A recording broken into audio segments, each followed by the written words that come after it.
또 국어 대가리. 국어 대가리 같은 경우에는 이 작품은 뭐를 얘기하는 거냐면 바로 현대사회에서 이제 기계부처럼 살아가는 그런 사람들을 이제 그런 현대인에 대한 내용들을 비판하는 거다라고 생각을 하면 돼. 그러니까 보면서 삶을 가지고 얘기를 하면서 어떤 사람들 이제 현대인의 삶은 각박하고 그 다음에 또 타인을 배려하지 않고 이기적이고 그런 모습들 그 다음에 그런 것들이 하나의 문명화된 이런 현대사회에서 마치 현대인들의 당연한 삶인 것처럼 받아들여지는 그런 모습들 그런 것들을 비판한다고 보시면 돼요. 자 그래서 보시면 자 앞부분에 줄거리 나오죠. 두 명의 창고직인 장과 김은 생경마다 트럭에 실린 상자를 싣고 창고에 보관된 사람자를 트럭에 싣는 일을 내리고 창고에 보관된 상자를 트럭에 싣는 일을 한다. 매사에 꼼꼼하게 일하는 장과 달리 김은 자신의 일에 회의를 느끼며 장의 성실함을 못마땅하게 생각한다. 그러면서 김은 상자를 싣고 내리는 일보다 트럭 운전사의 딸이 다린과의 만남을 더 일조하고 창고를 나가고 싶어하는 김은 다리에 부추김에 상자 하나를 갖고 트럭에 싣는다. 이를 뒤늦게 알아챈 장은 잘못 나가 상자 번호를 확인하고 상자 주인에게 잘못을 시인하는 편지를 쓴다. 이렇게 얘기를 하는 거야. 그러니까 쉽게 얘기하면 저것도 지나치게 착한 건데 그런 모습들을 얘기를 하는 거고. 자, 창고 밖으로 상자들을 옮기고 있던 장과 트럭 운전사에게 언쟁이 벌어진다. 장은 트럭 운전수에게 편지를 전달하도록 간청하고 운전수는 목청을 높여가며 거절의 이유를 설명한다. 이렇게 얘기를 하는데 자 여기서의 창고와 상징이라는 건 뭐냐 바로 등장인물들이 일하는 삶의 공간 그러니까 산업사회에서 개인에게 주어진 삶의 공간을 얘기하는 건데 우리도 보면은 그 산업사회나 이런 데서도 보면 그 산업사회에서 꼭 그런다고 해서 현장을만 얘기하는 게 아니라 이런 창고만 얘기하는 게 아니라 그 사무실 같은 데서도 마찬가지잖아. 사무실 같은 데서도 말 그대로 딱 자기 공간이 전부 다인 거 아니야. 하루에 공간에서 이동하는 거 보면 별로 공간의 이동이 그렇게 많지는 않아. 우리도 마찬가지야. 강의실에서 수업을 할 때 어떤 강의실에 들어가서 수업을 하게 되면 그 강의실에서 2시간, 3시간씩 수업을 해야 되는 거니까 그 강의실 밖에서 오늘같이 날도 좋은데 이런 데서도 햇빛을 볼 일이 별로 없단 말이야. 그러니까 나는 가끔 나가서 어떻게 해야 되는 거야? 광합성 적용을 해야 되는 거야. 사람도 광합성 적용을 해야 되거든. 쾌락이라니 이 사람아. 바람 쐬러 나가는 거라니까? 나는 바람 쐬러 가끔 밖에 나가서 이렇게 햇빛을 보면서 바람을 쐬줘야 리프레쉬가 되는 거예요. 리프레쉬가. 그러기 위해서 나가는 거야. 그런데 저런 설계. 그러니까 어떻게 보면 뭐냐면 우리도 마찬가지인데 너는 특히 경험할 때 어떤 때냐면 시험 볼 때 그런 거 경험을 하잖아. 시험 대비하고 직보 때나 시험 직전에 뭐 할 때나 이렇게 와서 학원에서 몇 시간씩 있을 때 보면 몇 시간씩 있으면서 사실은 학원, 강의실, 화장실, 강의실, 화장실 그 다음에 가끔 한 번씩 뭐 음료수 한 번씩 밖에 나갈 일이 없어. 대여섯 시간 동안. 그리고 여기서 계속 문제만 풀고 있는 거야. 우리가 어딘가에 현실에 있지만 저 밖의 세계하고는 완전히 다른 것 같아. 저 밖에는 또 누군가는 신나게 놀고 있겠지. 그래서 가끔 네 동생을 보면 무슨 생각이나? 와, 씨. 나는 지금 이거 하고 있는데 쟤는 놀고 있네? 와, 확 본전 생각이 드는 거지. 그런 생각이 들 때가 바로 초딩들 보면 당연히 그런 생각이 드는 거야. 근데 그런 것들을 얘기하는 게 저런 창고라는 공간이고 그러면서 사이 언쟁이 벌어지는데 트럭 운전수는 그걸 몰라. 그런데 운전수는 목청을 높여가며 거절의 이유를 설명하는데 트럭 운전수한테 얘기를 하니까 근데 가만히 보면 그렇지. 상자를 배달하는 사람인데 트럭 운전수한테 편지 준다고 트럭 운전수가 그 상자 주인한테 갖다 주는 건 아니잖아. 그러니까 우리가 보통 택배 같은 경우에도 어딘가에 내려놓으면 또 택배를 옮기는 사람이 따로 있는 거고 따로 있을 텐데 그래서 얘기하는 거지. 그걸 미친 짓이야. 일부러 잘못했다 편지를 보낼 필요는 없어. 그래서 제발 보내야 해요. 여봐. 내가 상자들을 운반하고 다니니까 상자 주인과 통할 수 있다 생각하고 가는데 그게 착각이야. 난 말이야. 뭐가 뭔지도 모르고 그냥 싣고 왔다. 그냥 실어 가는 거라고. 그러니까는 뭐가 뭔지도 모르고 그냥 싣고 왔다. 그냥 실어 가는 거다. 이렇게 얘기하는데 선생님도 택배 알바, 사무실 알바를 해봤지만 진짜 힘들어. 진짜 힘든데 그게 뭔지 중요하거나 중요하다고 생각을 안 해. 그래서 보면 거기 그 택배에서 상하차를 할 때도 던지지 마시오 하는 물건들 있어. 말하면 깨지거나 이럴 수도 있는 거. 그런 물건들은 사실은 따로 빼놓는데 그런 물건을 옮길 때가 더 짜증나. 왜냐면 이걸 빨리 옮길 수가 없어. 깨질 수도 있으니까. 그래서 따로 또 옮겨야 돼. 따로 또 저기를 해서. 근데 뭔지 몰라. 사실은 안에 들어있는 게 뭔지 관심도 없어. 오로지 우리한테 관심 있는 게 상하차 알바할 때 뭐가 관심 있는가? 박스 크기와 박스 무게만 관심 있는가? 왜? 박스 크기는 저 트럭 안에 다시 택배 그 말하는 트럭에다 실을 때 그 소위 말하는 그걸 어떻게 해서 끼워 넣을 건지 어디에다 어떻게 쌓을 건지가 중요하기 때문에 박스 크기가 중요해. 그 다음에 무게 무게도 마찬가지로 무게가 무거운 애를 밑에다 놔야 되니까 무게에 따라서 밑에다 놓을 건지 위로 놓을 건지 결정하는 거란 말이야. 근데 아무것도 상관없어. 저희 신경 쓰지 않아. 근데 마찬가지야. 그냥 부품처럼 살아가는 그런 사람들의 모습을 얘기하는 거야. 실제로 내가 하는 건 정거장에서 여러 트로트리 상자를 나눠받을 때 만나는 분배반장 딸기코하고 창고에 보관하다가 다시 나눠주고 정거장에 가서 만나는 접수반장 외눈 눈깔 그 둘뿐이라고. 딸기코와 외눈깔은 내가 붙인 별명인데 그래서 내가 붙인 별명이다 이렇게 얘기했는데 이거 같은 경우에는 이름을 모른 채 별명만 부르는데 현대사회의 익명성. 우리가 지금 길을 가다가 보는 사람들을 누가 알겠어? 저 사람 이름이 뭔지. 가끔은 어떨 때는 학원가하고 선생님하고 저기 학생하고 통성명을 안 하면 선생님 이름 모를 때도 있어. 그잖아. 그럴 때도 많아. 그지? 우리가 이거 촬영인데 이런 데 언급이 돼도 되려는 모르겠는데 우리 기울이처럼 그지? 우리 기울이처럼 우리가 익숙하게 나 얼굴도 모르는 내가 이름을 아는 경우들도 있을 수도 있겠지만 거꾸로 얼굴을 아는데 이름을 모르는 경우가 더 많아. 근데 그런 것들이 익명성을 얘기하는 거고 물론 진짜 이름이 있겠지 하지만 그들이 내 이름을 부르지 않고 노름꾼이라도 나도 그들을 별명으로만 불러. 어쨌든 딸기꼬가 상자를 분배하는 정거장이 왼쪽이고 외눈깔이 상자를 접수하는 곳은 정거장이 오른쪽이야. 그래서 그들은 같은 정거장에서 둘 다 상자를 취급하면서도 말 그대로 서로 얼굴 한번 볼 수조차 없잖아. 그래서 여성분 나오지. 산업사회에서 개인이 서로 소통하지 못하고 살아가는 모습들. 산업사회에서는 개인이 서로 소통하는 것들이 아니라 전혀 자기의 일들, 전부 다 일적인 부분들만 가지고 얘기하기 때문에 그러면서 별명이든 이름은 상관없어요. 편지를 억지로 운전손에 쥐어준다. 상자를 싣고 가는 곳에 내 편지를 갖다 주면서 다음 사람들에게 전달하라고 하면 되거든요. 이렇게 얘기를 하는 거야. 그러니까 되게 무식한 방법이지. 그러니까 말 그대로 편지를 전달 이렇게 생각하는 거야. 그럼 전달될 거라. 그럼 내가 전할 편지를 외눈가락에 주면 외눈가락은 그 다음 사람이 전달하고 그 다음 사람 또 그 다음 사람에게 계속해서 운반대의 상자를 따라가 맨날 중에 주인에게 전달되길 바라는 거지. 네, 바로 그겁니다. 그게 또 큰 착각이라고. 부속품이든 상자들은 말이야. 중간중간에 여러 갈래로 수없이 나눠지거든. 부속품 상자들은 결국 한 군데로 모아지는 거 아닌가요? 이렇게 얘기했는데 물론 모아지는 것도 있겠지. 상자들이 한 군데에서 나와 여러 군데로 흩어지느냐 여러 군데에서 나와 한 군데로 모아지느냐 그건 그럴 수도 있고 그렇지 않을 수도 있어. 어쨌든 중간에 있는 우리가 어떻다고 확실하게 알 수는 없다라고 얘기하는 거야. 알 필요도 없고 알고 싶어 하지도 않아. 그래서 늘 언제나 영화 속에서 보면 무슨 이 우연한 사건에 말리는 주인공 보면 이거에 궁금해하다 사건에 말리는 거야. 이게 뭘까 하고 뜯어보고 열어보고 해보는 순간 궁금하고 알아보려 하는 순간 일에 엮이는 거야. 그런데 그런 사람이 그러니까 특별한 주인공이 돼버리는 게 소설 속이나 만화 속이나 그다음 영화 속에서 그런 주인공이 특별한 인물이 되어버리는 것도 바로 이런 케이스야. 왜? 다른 사람들은 그런 관심이 없거든. 내일 할 일에만 최선을 다하는데 그래도 상대들에게는 반드시 알려줘야죠. 엉뚱하게 밖에 상자 하세요. 뭔가 잘못 만들어지면 안 되지라요. 이렇게 얘기를 했는데 이유를 얘기하는 거고 잘못 만들어진다니 그게 뭔데? 그래서 멀리서 듣고 있다가 끝으로 외치는데 어떤 굉장한 기계래요.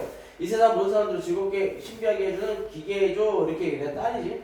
그래서 무슨 기계라고? 그러니까 얘기를 하는 건데 이 유익한 물건인 것처럼 얘기를 하는 거야. 그러니까 기계가 아니라 포탄이 되어 이 세상 모든 사람들을 한꺼번에 죽여요. 이렇게 얘기를 하는 거야. 근데 이렇게 얘기하는 거 보면 뭐냐면 자신들이 하는 일이 어떤 일인지 정확하게 모르는 거야. 그러니까 쉽게 얘기하면 그게 진짜로 폭탄에 많은 사람들을 죽이는 폭탄의 부품이라면 그렇지 말아야 할 텐데 도대체 무슨 소리인지 모르겠네. 그러면서 어쨌든 상자 속에 부속품을 뭘 만드는지 알 수는 없어. 만약 폭탄 만들면 오히려 상자가 바뀌는 것이 사람들의 목숨을 살릴 테니까 잘 된 일이잖아. 이렇게 얘기를 하는 거지. 또 보면 이런 것도 보면은 잘 된 일이다라고 얘기하잖아. 관심이 없는가? 관심이 없고 오히려 그냥 뭐 잘 된 거지 뭐. 오히려 더 잘 된 거고 나은 거 아니야? 이렇게 얘기하는 거잖아. 나랑 상관없으니까. 그러면서 자항의 편지를 들고 두 조각을 친지만 여봐. 자넨 너무 배짱이 약해. 이 조그만 창고 속에서 모든 걸 성실히 잘했다고 하는 것이 성실하게 잘했다는 것이 창고방에서 매우 큰 잘못이 된다고 생각해봐. 그러니까는 개인의 성실함은 여기서 보면 오히려 해악이 될 수도 있다 이렇게 돼 있는데 성실함이 해악이 될 수도 있다라는 게 아까 우리가 얘기했던 거야. 그러니까 그거를 해악이다라고 보는 게 아니라 모든 것들에 대해서 그냥 쉽게 얘기하면 대충인 곳에서 꼼꼼한 사람이 하나 나오면 그 꼼꼼한 사람 때문에 일이 잘못될 수도 있는 거고 그런데 그런 거에서 그런 꼼꼼한 사람이 결국에 영화 주인공이 되는 게 뭐냐면 안 좋은 일들을 이렇게 보면서 이 사람이 그걸 찾아내는 거니까 그래서 이런 것들을 얘기를 하는 거야. 그런 상자 하나씩 풀렸다고 안전부전하지 않을 거야. 두 조각으로 치는 편지를 자항의 바지 양쪽 푸주머니에 수정한다. 무슨 일이 있어서 생겨도 창고밖으로 알릴 필요는 없어. 그게 잘한 일인지 못한 일인지 모를 바에야 그냥 덮어두라고. 관심을 두려워하지 않는 거지. 알겠죠? 자, 그러면서 창고 속의 자네한테는 그게 배짱 편한 거야. 손에 들고 있는 서류를 가리키며 그렇다면 이 서류들은 뭡니까? 누군가 이 서류들을 보면 상자가 잘못된 것을 알 수 있을 텐데요. 서류가 완전하다고 있는 건 바보도 뿐이지. 좋은 예가 있어. 내 아내는 옛날에 죽었는데 사망신고를 안 했거든. 그래서 구청에서 호적을 떼어보면 지금도 서류상으로 버터하게 살아있는 것이 나온다고. 자, 군뱅이가 막 꾸며내지 말고 어서 상자들을 옮겨. 실제로 그렇다. 사망신고나 출생신고는 신고를 해야만 하는 거야. 그래서 그 영화 뭐더라? 사바한가? 그 사바한가 그래가지고 무슨 공포영화 같은 거 거기에 보면 그 쌍둥이 여자 주인공이 나오는데 그 중에 하나는 출생신고를 안 하는 여자 주인공. 근데 그 여자 주인공이 말하자면 키가 되는데 그런 것들처럼 우리가 서류 같은 경우에도 마찬가지야. 서류 같은 경우에도 보면 그러니까 뭐 재벌집 자식들 같은 경우에는 이제 겨우 중학생, 뭐 고등학생 이러는데 가진 재산이 벌써 몇백억이고 왜냐면 이미 증여를 받은 거거든. 근데 그게 서류상으로만 나와 있는 거지 걔가 실질적으로 그걸 운영을 하는 건 아니니까. 근데 그런 부분들을 얘기를 하면서 서류를 믿는 거에 대해서도 그 말하자면 불확실하고 그게 생각을 하는 거지. 자, 군뱅이가 어서 꿈을 대지 말고 어서 상자들을 옮겨. 자아가 틀어져서 손수레 시킨 상자들을 창고 밖으로 운반해가고 침대에 앉아있던 기임은 일어나서 자신의 담요를 둘둘 말아온다. 그리고 침대맡에 날개 직감할 거에 물건을 주워든다. 달인 기임의 곁으로 다가온다. 마침내 결정한 거예요. 그래, 함께 와서 살기로 했어. 살림도구 있는 곳에서 접시를 찻잔들을 가져와 날개 직감하게 하며 무조건 다 가져가요. 달인이 담은 것들을 다시 꺼내놓으면 아니야, 반절만 다 내 것인 걸 이렇게 되는데 얘를 다 가져가라고 얘기를 하는 거니까. 둘이서 함께 쓰던 물건은 어쩌려고요? 자, 반절로 나눌 수도 없잖아요. 지한과 운전 선수의 상자를 싣고 창고 하나 들어온다. 우리 트럭의 상자들을 다 옮겼어. 그런데 너희는 짐도 안 싸고 뭘 했지? 짐이라니. 그렇게 됐어. 오늘 나는 이 창고 속을 떠난다고. 정말 가는 거야? 이렇게 갑자기? 미안해. 그런데 막상 떠나니까 조금 서운하군. 창고로 들어오면 너하고 여기서 얼마나 살았더라? 몇십 년은 훨씬 더 될까? 아마. 그래, 우리 초등학교 시절부터 이상 창고직이었어. 언제나 너는 나를 고맙게도 보살펴줬지. 나를 우동이라고 미워했으면서 뭘. 진짜로 미워한 건 아니잖아. 나도 알아. 제발 가지 마라. 이 창고도 나도 전혀 달라진 게 없잖아. 그건 안 돼. 이 창고 더 이상 내가 살 곳이 아니야. 남자들끼리 해주면서 무슨 말이 그렇게 많아. 시간 없어. 나 먼저 틀에 가서 있으니까 너희는 어서 집 사들고 나와. 노쇠 국자로 소리나게 두들기면 그만하고 서로 자기 물건들이라 골라봐요. 포옹을 풀면 난 내 물건을 잘 모르겠어. 금방아 네가 골라줘. 이렇게 돼 있고. 아니야 10만원 있거든 모두 네가 가져. 너는 이 창고 속에서 혼자 살 텐데 내 걱정 말고 어서 먼저 골라봐. 그리고 내가 너한테 줄 게 있어. 침대 밑에 상자들 중에서 화려한 색깔의 스웨터를 찾아낸다. 너의 생일날 주려고 두었던 건데 헤어진다 선물이 됐군. 스웨터마다 몸에 대고 근사한데 침대 밑에 말하면 좋은 건 이 속에 다 있잖아요. 이걸 가져가도 돼. 안 돼. 그건 손대지 마. 가져가요. 이건 뭐죠? 북어대가리죠. 그건 가져가세요. 꼭 필요할 겁니다. 이렇게 얘기되는 거야. 그래서 북어대가리는 뭐냐면 여기서 나오는 것처럼 북어국을 끓여두던 재료다. 이렇게 얘기돼 있거지. 북어대가리 이게 필요한지는 두고 보면 알게 될 거야. 상자를 열어서 북어대가리 하나 꺼내 자랑해 준다. 난 너한테 이거밖에 줄 게 없군. 내 생각이 날 거야. 항상 곁에 두고 보라고. 북어대를 바라고 두며 그래 언제나 내 곁에 두고 볼게. 창고 밖에서 트럭에 재촉하는 경운기가 울리고 다른 손으로서 물건들을 담여담다. 아버지가 재촉해요. 어서 들고 나가요. 그럼 잘 있어. 잘 가. 가서 행복해. 이렇게 하면서 헤어지게 되는 거죠. 그래서 기임과 달인 창고 밖으로 나가고 장은 북어대가리 식탁에 놓고 떠나는 기임을 바라보는데 창고문 앞에서 장과 기임의 외치는 소리가 들린다. 이 창고 앞에 상자들은 어쩔까? 내가 좀 창고 안에 옮겨주고 갈까? 괜찮아. 나 혼자서도 할 수 있어. 그러면서 결국엔 헤어지게 되는 거죠. 창고 밖으로 떠나는 것이 즐겁다는 듯이 기임의 환호성이 들린다. 트럭은 조사와 달인의 웃음소리도 들린다. 잠시 후 트럭이 경운기를 울리며 떠나는 소리가 들리고 창고는 조용해진다. 자, 식탁 앞에 희망주저한다. 늙고 하얗게진 모습이다. 그는 식탁에 놓여있는 북어대가리를 물끄러미 바라본다. 이렇게 되어 있는데 신념의 회의를 느끼고 혼란에 빠져 방해성과 실천력을 상실한 자아의 모습을 보여준다. 이렇게 되는데 기림이 술을 먹고 그 다음에 들어오면 말하자면 술을 먹었을 때 속을 풀어주기 위해서 북어국을 끓였던 재료잖아. 근데 더 이상 저 북어대가리가 어떻게 되는 거야? 역할이 없어져 버리는 거야. 북어대가리가 역할이 없어져 버리는 거야. 그러니까 그런 방향성을 상실한 거에 대해서 얘기하는 거야. 그래 나도 너처럼 머리만 남았고 이렇게 돼 있는데 또 북어대가리 같은 경우에 북어국 끓이는 소재만 되지 뭐 먹을 게 없고 아무것도 없기 때문에 국재료밖에 안 되는 거야. 국 끓일 때 만내는 재료밖에 안 되는 거니까 그래도 그런 역할을 하는 거고 쓸쓸하고 허무한 생각을 가득 찬 머리 덜렁 남은 거야. 두 손은 북어대가리를 집어서 얼굴 가까이 마주보면 말해보라고. 네 눈에 내가 어떻게 보이지? 그토록 오랜 나는 이 어둡고 조그만 창고 속에서 행복했었다. 상자들을 옮겨오고 내보내면 내가 맡고 있는 일을 성실하게 잘하고 있다는 뿌듯함 그게 내 삶을 지탱하는데 그러나 만약 세상이 엉뚱하게 잘못되고 있는 것이라면 이 창고 속에서 성실함이 무슨 소용이 있는 거지? 북어대가리야 왜 말이 없냐? 얼뚱얼뚱 바람할 법뿐 왜 대답이 없어? 북어대가리를 식탁 위에 내려온다. 아니야 내 의심은 틀린 거야. 덜렁 남은 머릿속의 생각만으로 세상을 잘못됐다 판단해선 안 돼. 그러면서 선수대에 실린 상자를 말하면 다시 서류가 되지 않으면 혼자서 쌓기 시작한다. 세 자리 상자들을 옮겨놓아라. 정확하게 쌓아. 틀리면 안 돼. 가만히 차고 높게. 절대로 틀려서는 안 된다. 그래서 기계적으로 일한다. 그래 존재 이유를 찾는 건데 저런 것마저 없으면 삶의 존재 이유가 없잖아. 마치 진짜로 기계처럼 살게 되고 어떤 신념이 없으면 기계랑 별다른 다른 바가 없게 되는 겁니다. 자, 느린들이 정서를 다해 선자를 싼다. 무대적으로 소설의 장악이 압축되면서 암전 이렇게 얘기돼서 나오는 거예요. 자, 그러면서 이거는 주제는 현대사에서 기계적으로 살아가는 현대인의 모습. 그러면서 그런 가운데서도 신념을 지킬 수 있어야 된다라고 얘기를 하는 거고 인물 간의 갈등을 통해 사건을 전개하고 주제를 부각시킨다. 창고나 상자, 부고대로 등의 상징적인 배경과 소재를 통해 주제를 의적으로 표현한다. 이렇게 해서 돌려서 얘기한다라고 얘기하는 게 나오는 거고 그 다음 자아의 성격 같은 경우에 꼼꼼하게 처리하는 거. 근데 현실에 만족하면서 성실하고 정직한 데서 살아가지만 현대사회의 부속품에 지나지 않는다. 이렇게 얘기하는 거야. 그러니까 만약 얘가 없으면 일이 정확하게 안 돌아가. 근데 얘가 그거를 자신의 역할을 그렇게 생각을 하는데 하나의 기계처럼 생각이 부속품이나 별반 다를 바가 없어지는 거지. 쉽게 얘기하면. 그 다음에 명명법. 성씨만으로 이름을 대신한다. 하는 들로 이름을 대신하고 별명으로 이름을 대신한다. 그래서 소통이 단절된 거. 그 다음에 개성을 잃고 부속품처럼 살아가는 모습들. 그러니까 이렇게 되지 않기 위해서 애를 쓰는 거야. 사람들은. 그래서 상자주의. 보낼 필요 없다. 이런 갈등이 있는 거고. 기계와 폭탄이라는 건 뭐냐면 기계는 사람들을 즐겁고 기쁘게 하는 거. 폭탄은 한꺼번에 죽이는 건데 실제 사회의 본질적 모습을 알지 못한다라고 얘기하는데 상자가 뒤바뀐 것이 어떤 결과를 가져올지 예측할 수 없고 예측할 수도 없고 예측도 안 되고 예측하기도 싫고 그 다음에 사회 성실하게 일하는 것이 무의미한 행동이다. 아무 의미도 없다는 거지. 쉽게 얘기하면. 그게 뭐 사람을 기쁘게 하든 뭐를 하든 그게 별 의미 없는 거니까. 그 다음에 서류에 대한 두인물이라는 거. 자아는 판단과 행위. 그러니까 사회가 정상적으로 운영되고 있다는 거. 믿어야 된다. 신뢰를 갖는 거고 얘는 신뢰할 수 없는 대상. 부조림에 대한 불신을 나타내는 거.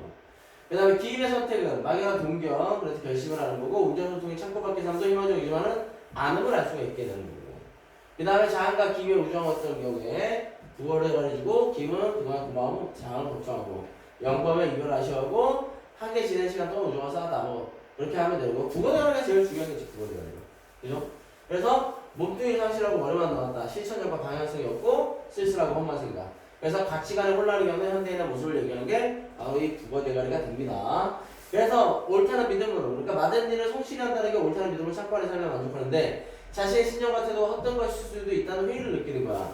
그런데 결국에 세계에 대한 인식이 부족한 채 분업화된 사회를 살아가는 개인의 모습인데 우리가 사회를 살면서 우리가 무엇인가를 살면서 내가 하고 있는 일이 정말로 정확한 일인지 잘된 일인지 잘하고 있는 일인지에 대한 것들은 생각을 해보는 거지. 예를 들어 우리 같은 사람도 마찬가지야. 수업을 할 때 내가 지금 수업을 하고 있는 것이 제대로 된 것인지 제대로 전달해줄 걸 제대로 전달을 해주고 있는 건지 아니면 그냥 마치 뻐꾸기 뭐 저기 앵무새처럼 그냥 말 그대로 들은 걸 그냥 읊어내고 있는 건 아닌지 그렇게 생각을 한단 말이야. 그러면서 여러 가지 것들을 준비를 하고 공부를 안 할래 안 할 수가 없고 그래서 부족한 부분들도 많지만 부족한 부분을 어떻게든 메꾸려 애를 쓰고 근데 부족한 부분을 메꾸려 애를 쓸 거냐 말 거냐 그런 생각을 할 거냐 말 거냐 이런 부분들이 차이를 가지는 것처럼 이런 부분들에 대한 그런 것들 사람들이 살아가면서 왜 그런 생각이 있을 때가 있잖아. 강남역이나 이런 데 갈 때나 지하철을 탈 때 보면 수없이 많은 사람들이 왔다 갔다 하는데 이 사람들은 다 뭐하고 가는 걸까? 그런 생각을 할 때 그런 것들에 대한 것들을 얘기하는 거라 생각하면 돼. 자 그래서 뒤에 이런 대장간의 유혹이라든지 이런 것들 인물을 대하는 거 그런 것들에 대한 것들이 나오는 거니까 잘 기억을 해두도록 하세요. 알겠죠? 자 그러면서 뒤에 나와남이 있는데 이것도 다음 시간에 보도록 할 테니까 오늘 여기까지 할 거야.